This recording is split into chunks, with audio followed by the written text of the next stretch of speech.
एक जेल से निकलने, दूसरा जेल से बचने के लिए इलेक्शन लड़ रहा है। बिलावल भुट्टो के एक तीर से दो शिकार, बोले कोई हमारा मुकाबला नहीं कर सकता, हम महंगाई और गुर्बत का मुकाबला करने के लिए इलेक्शन लड़ रहे हैं। कोहाट में वर्कर्स कन्वेंशन से खिताब करते हुए कहा, फरवरी में पुरानी और तकसीम की सियासत को दफन कर देंगे। कहा गया, खैबर पख्तूनख्वा में दहशतगर्द फिर रहे हैं, कन्वेंशन शुरू ना करें। मैंने कहा, पीपल्स पार्टी के जियाले डरने और झुकने वाले नहीं हैं। बिलावल साहब, आपको हमेशा डील के जरिए ढील मिली। सिंध में आपकी सिलेक्शन होती है, इस बार आसानी से हुकूमत नहीं मिलेगी। इंतखाबात शफाफ होंगे। लीगी रहनुमा आबिद शेर अली का बिलावल भुट्टो को जवाब।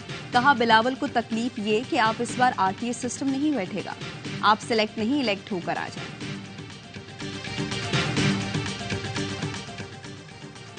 हमारी लीडरशिप कभी मुल्क छोड़कर नहीं भागी, अवाम में रही, अपोजिशन में बैठने को तरजीह दी, कभी लाटले बने ना सिलेक्ट होकर आए। फैसल करीम कुंडी का नून लीग को जवाब। कहा, जो गिरबान से पकड़ने का कहते थे, वापस आते ही बयानिया बदल लिया, खामोश हो गए ताकि सिलेक्ट हो जाएं।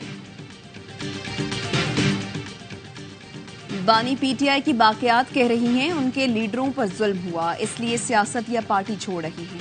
नून लीगी रहनुमा ख्वाजा आसिफ का ट्वीट। लिखा, सरबराह पीटीआई में वफा नहीं, इसलिए करीब तरीन साथी छोड़ गए।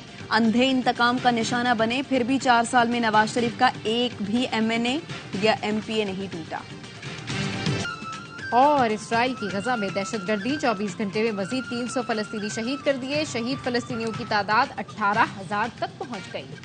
करप्शन के मुकदमे में फवाद चौधरी का एक रोजा जिस्मानी रिमांड मंजूर। फवाद चौधरी को इस्लामाबाद में जुडिशल मजिस्ट्रेट के सामने पेश किया गया। फवाद चौधरी कहते हैं, जाली केसेस भुगत रहा हूं, ये खत्म होगा तो कोई दूसरा केस बना दूंगे।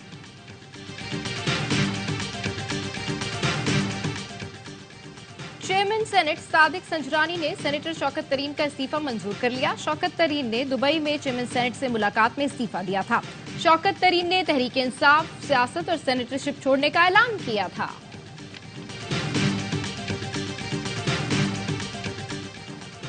इस्तेहकाम पाकिस्तान पार्टी ने नून लीग से सीट एडजस्टमेंट के लिए हलकों और उम्मीदवारों की फहरिस्त मुरतब कर ली। फहरिस्त आज नून लीग के हवाले की जाएगी। जराये के मुताबिक आईपीपी पंजाब से कौमी असम्बली के 19, कराची के 1 और पंजाब असम्बली के 44 हलकों में सीट एडजस्टमेंट की ख्वाहिशमंद है।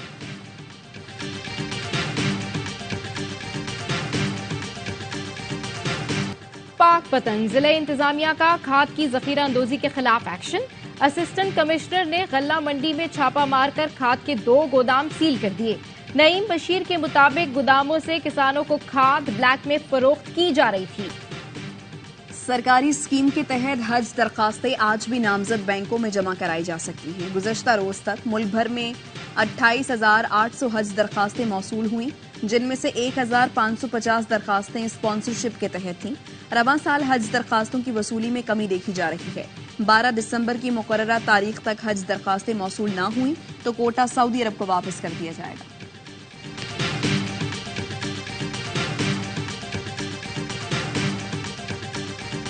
अर्शी हाइट्स के मकीन मदद के मुंतजिर रिहाइश की इजाजत तो मिल गई, लेकिन फ्लैट्स रिहाइश के काबिल नहीं, सब कुछ जलकर राख हो गया।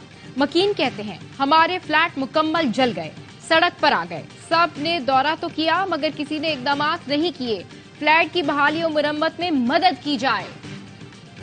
कराची में इजरायली जाहरियत के खिलाफ व्हाइट कोट मार्च, डॉक्टर्स और पैरामेडिक्स की बड़ी तादाद शरीक। फलस्तीनियों से इजहार यकजहती के लिए डॉक्टर्स ने मखसूस फलस्तीनी रुमाल भी पहने।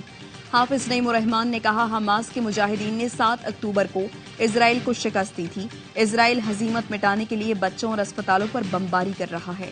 मार्च में निगरान वजीर सेहत सिंध भी शरीक हुए।